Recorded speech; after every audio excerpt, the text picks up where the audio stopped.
ఒక బ్రదర్ అడిగారు, మొదటి పేతురు 2వ అధ్యాయము 9-10 వచనాలు ఇంకొంచెం విపులముగా వివరించండి, ఇది ఎవరిని ఉద్దేశించి రాయబడినది. ఇంతవరకు మేము అన్యులుగా ఉండి రక్షించబడిన మా కొరకే అనుకున్నాం, కానీ ఇది యూదులకు అని మీరు మొదటి పత్రికలో చెప్పారు, ఇంకొంచెం డీటెయిల్గా చెప్తే బాగుంటుంది అని అడిగారు. కాబట్టి ఇంకొకసారి ఆ డౌట్ని ఇంకొంచెం డీటెయిల్గా ఎక్స్ప్లెయిన్ చేయడానికి నేను ట్రై చేస్తాను.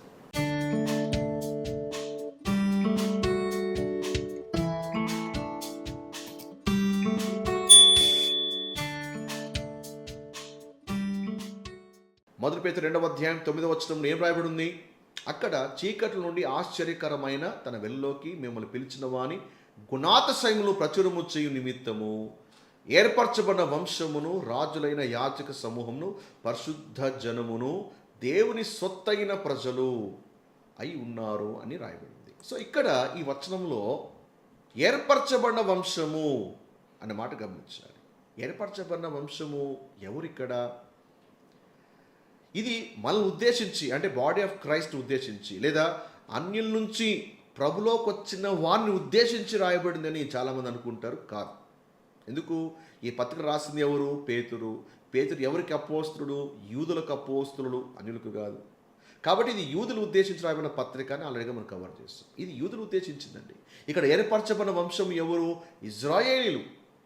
ద్వితీయోపదేశకాండం 14వ అధ్యాయం 2వ వచనం ప్రకారంగా, ఏలైనగా నీ దేవుడైన యెహోవాకు నీవు ప్రతిష్ఠిత జనమును, ఏలైనగా నీ దేవుడైన యెహోవాకు నీవు ప్రతిష్ఠిత జనము, మరియు యెహోవా భూమి మీద ఉన్న సమస్త జనములలో విశేషముగా తనకు స్వకీయ జనమన్నట్లు నిన్ను ఏర్పరచుకొనెను. సో ఇక్కడ ఏర్పరచుకున్న జనాంగం ఎవరు అంటే ఇజ్రాయేలు ప్రజలే.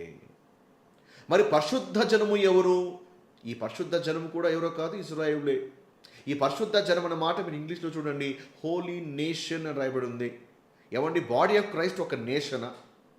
క్రీస్తు సంఘము ఒక నేషనా? కాదు కదా. ఇక్కడ హోలీ నేషన్ అంటే ఎవరు అంటే ఇజ్రాయేల్. మరి రాజులైన యాజక సమూహము అని ఉంది కదా, వీళ్ళు ఎవరు అంటే వీరు కూడా ఇజ్రాయేలులే.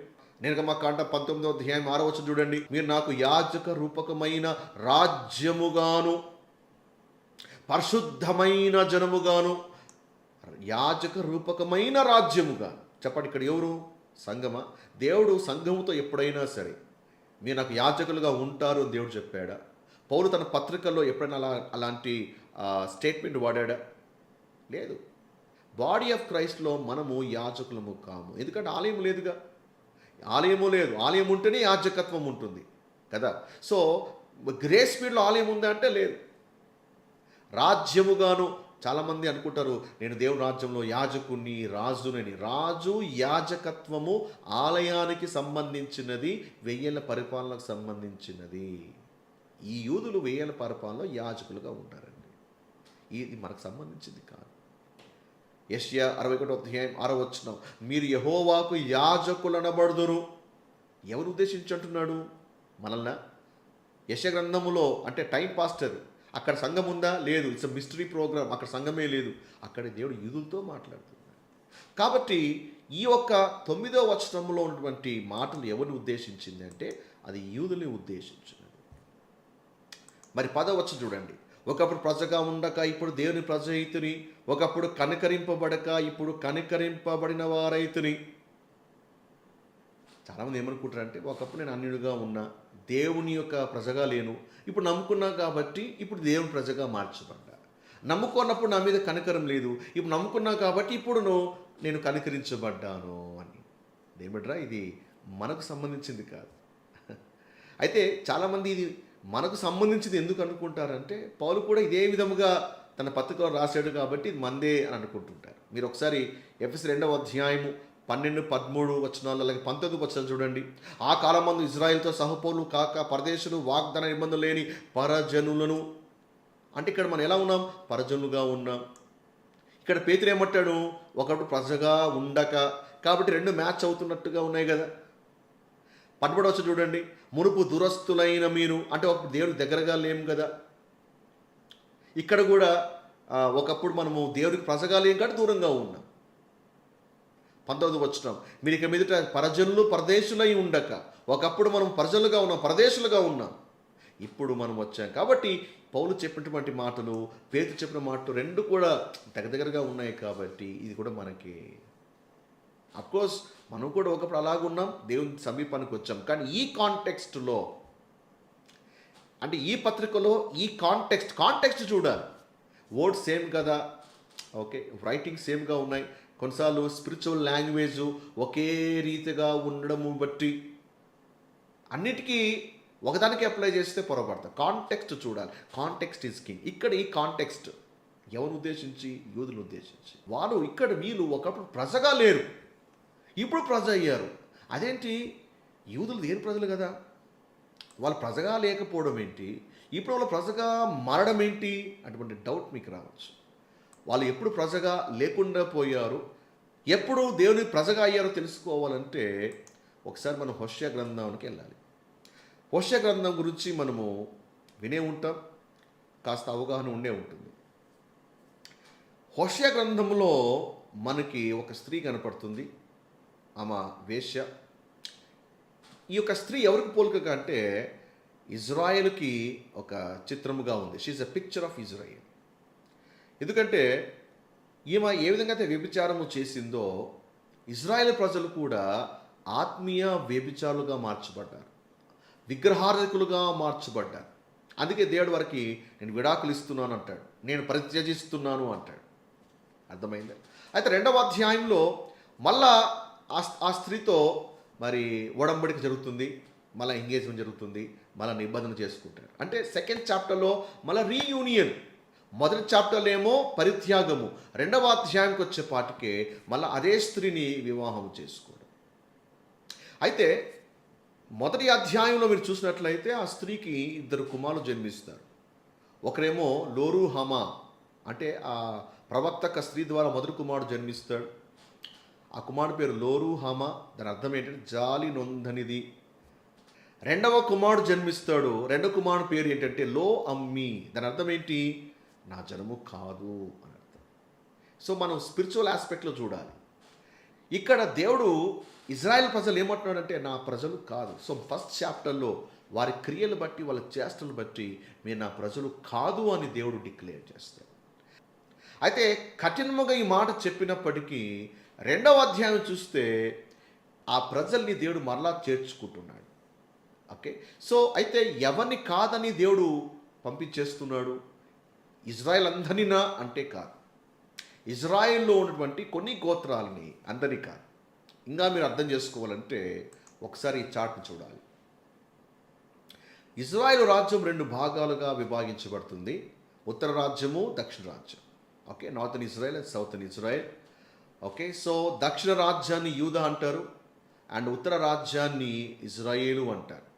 ఓకే, ఈ ఒక భూభాగం వంటి ప్రజలు ఎవరంటే ఇజ్రాయెల్ ఒక 10 గోత్రాలు. దక్షిణ రాజ్యం వంటి గోత్రాలు ఏంటంటే 2.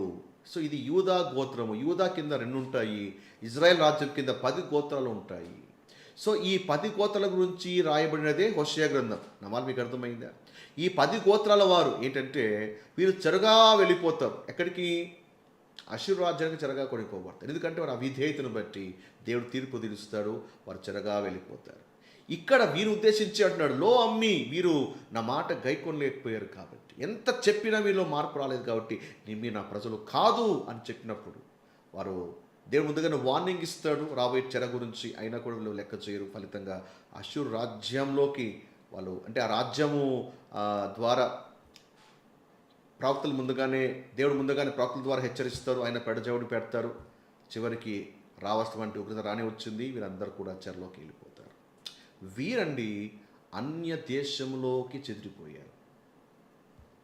ఎవరు? ఈ 10 గోత్రాలు. ఇక్కడ దక్షిణ రాజ్యంలో ఉన్నటువంటి వాళ్ళు ఎవరు? వీళ్ళు కూడా యూదులే. వీళ్ళు బబులోను రాజ్యానికి వెళ్ళారు, ఆ తర్వాత తిరిగి వచ్చారు. యేసు ప్రభువారు తిరిగి చేసినప్పుడు పరిచయం చేస్తాడు కదా యూదులకి. ఏ యూదులకి అంటే ఈ భూభాగంలో ఉన్నటువంటి యూదులకి. మరి ఇక్కడ ఉన్నటువంటి యూదులు ఎక్కడున్నారంటే వాళ్ళు చెదిరిపోయారు, వివిధ ప్రాంతాల్లో చెదిరిపోయారు. అన్య దేశంలో చెదిరి ఉన్న యూదులు పేతురు 1వ పత్రిక 1వ అధ్యాయం 1-2 వచనాల్లో వీళ్ళ గురించి రాస్తున్నాడు. వీళ్ళే అండి చెదిరిపోయేటువంటి 10 గోత్రికులు. ఈ చెదిరిపోయేటువంటి యూదులే పెంతెకోస్తు దినమున ఈ ప్రాంతాల నుంచి యెరూషలేముకు చేరుకుంటారు. చేరుకున్నప్పుడు పేతురు అద్భుతమైనటువంటి ప్రసంగాన్ని చేస్తాడు. సహోదరులారా అని సంబోధిస్తాడు. ఎందుకంటే వీరు చెదిరిపోయినా వివిధ ప్రాంతాల్లో ఉన్నప్పటికీ కూడా వీళ్ళు కూడా యూదులే కదా. సో పేతురు ప్రసంగము చేసినప్పుడు పేతురు ప్రసంగమును బట్టి వీళ్ళు కూడా మారుమనస్సు పొందుతారు. మేమేమి చేయాలి అని చెప్తారు, పేతురు ఏం చేయాలో చెప్తాడు. అర్థమైందా? సో పేతురు ప్రసంగం ద్వారా రక్షణ పొందినటువంటి వాళ్ళు వీళ్ళంతా. అందుకే మొదటి పేతురు మొదటి అధ్యాయం 4వ వచనంలో పేతురు అంటాడు కదా, మృతుల నుండి ఈ యేసుక్రీస్తు తిరిగి లేచడం వల్ల జీవంతో కూడిన నిరీక్షణ మనకు కలిగినట్లు, అక్షయమైనది నిర్మలమైనది వాడబారైన స్వాస్థ్యం మనకు కలిగినట్లు, ఆయన తన విశేష కనికరము చెప్పున మనను మరలా జన్మింపజేసెను. ఎవరిని ఉద్దేశిస్తూ? ఈ గోత్రికులను ఉద్దేశిస్తూ. అంటే ఒకప్పుడు వాళ్ళు ప్రజగా ఉన్నారు. అసలు ఇజ్రాయేలు జ్యేష్ఠపు కుమారుడు, కానీ దేవుని మాటకు అవిధేయత చూపించారు, తిరగబడ్డారు, నా ప్రజలు కాదు అని దేవుడు చెప్పేశారు. వీళ్ళు ఆల్మోస్ట్ దే ఆర్ లాస్ట్. అయితే పెంతెకోస్తు దినమున పేతురు ప్రసంగం వినిన తర్వాత వీళ్ళు కూడా మారుమనసు పొందారు కాబట్టి తప్పిపోయిన వీరు మళ్ళా రక్షించబడుతున్నారు. మరలా జన్మింపచేసెను. ఎవరిని ఉద్దేశించి? ఇదిగో ఈ 10 గోత్రికులను ఉద్దేశించి. అంటే వాళ్ళకి పునర్జన్మ వచ్చినట్టే. ఆల్మోస్ట్ దేవుడు వాళ్ళు త్రో చేశాడు, కానీ ఇప్పుడు మరలా వాళ్ళు తిరిగి they are coming back to God's fold. Praise God. అలాంటి జనాంగాన్ని, అలాంటి ఒక యూదును ఉద్దేశిస్తూ పేతురు అంటున్నాడు, ఒకప్పుడు ప్రజగా ఉండక ఇప్పుడు ప్రజ అయితురి.